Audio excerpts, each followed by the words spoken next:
Welcome to Comcast Local Edition. I'm Donna Richardson, and my guest this hour is Councilmember Harry Thomas, Council of the District of Columbia. Councilman, thank you for joining me. Well, thank you. It's always a pleasure to be here with you. Always looking forward to it. Now, you have a lot of initiatives that you're working on that are extremely important to you. Yes. One of them being the importance of connecting with youth. Yes.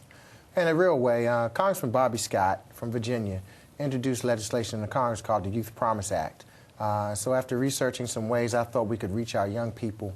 And my whole theory with it is just what he said. You need to pay up front for these young people. Why do we wait to the back end and pay for juvenile detention facilities and other things when we need to invest in programmatic things for our young people to ensure their success? Right. And I think that's a wise thing to do. So the Youth Promise Act really talks about how we're investing in our young people, putting dollars to programs, putting dollars to long-term solutions for them, and really using a national model for a local initiative. A number of things that also spell from that is connecting to jobs is very important for us. And so we will have a couple of green initiatives that come from that this summer where we're going to roll out over 300 job opportunities for young people in my ward with Goodwill. And so we've gone to the next level of that in developing programs. And it's so important to make sure that the youth are involved and have something to do. Absolutely. I mean, you know, my grandmother used to say, you know, the devil's workshop is idle time. So, you know, if you keep them busy and you challenge them, and you know, kids learn in many different ways now. Right. So we have to kind of build in things for them. And so that's the Promise Act's whole premise.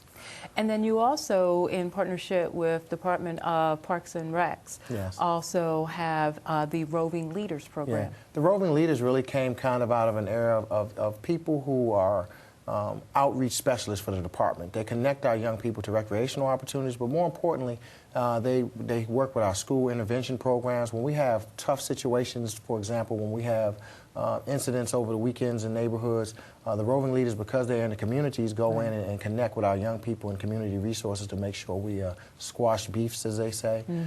We also have them doing things like truancy prevention, parental kind of counseling, and linking up things and make sure young people are on track and the issues they have at home don't become issues in other parts of their lives. Which is so important, and it's wonderful that the community is getting involved. Now, in speaking with concerning the Department of Parks and Recs, there's been some recent oversight hearings concerning the department.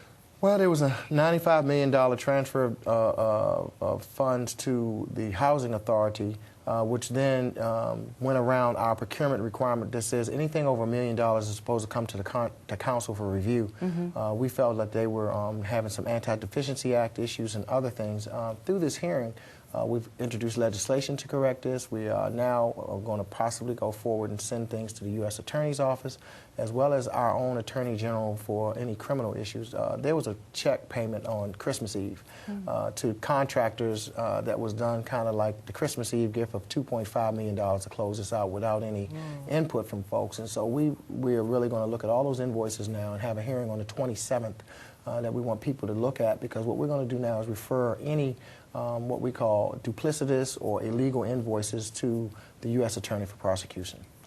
Well, thank you for following up on that. And we have about 45 seconds left. Preserving our green space is also another key. Absolutely. I had what's called a green space legislation. As we move forward with all this wonderful development, what people love most about D.C. is things like the cherry blossoms, like our green space. And so we must have a plan in place that when we move forward, that our communities are kept green, that our neighborhoods have adequate green spaces, and even in recreation as we do these new turf fields. You know, I'm a kid from grass-stained era, so I want to make sure we have green.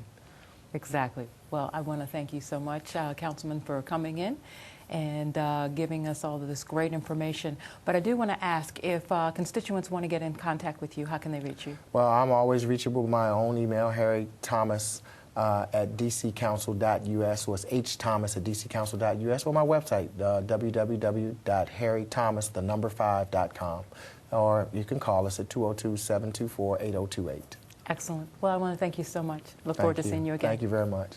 My guest this hour has been Councilmember Harry Thomas, Council of the District of Columbia. And if you're interested in what Comcast is doing in your community, go to On Demand and click Get Local. For Comcast Local Edition, I'm Donna Richardson.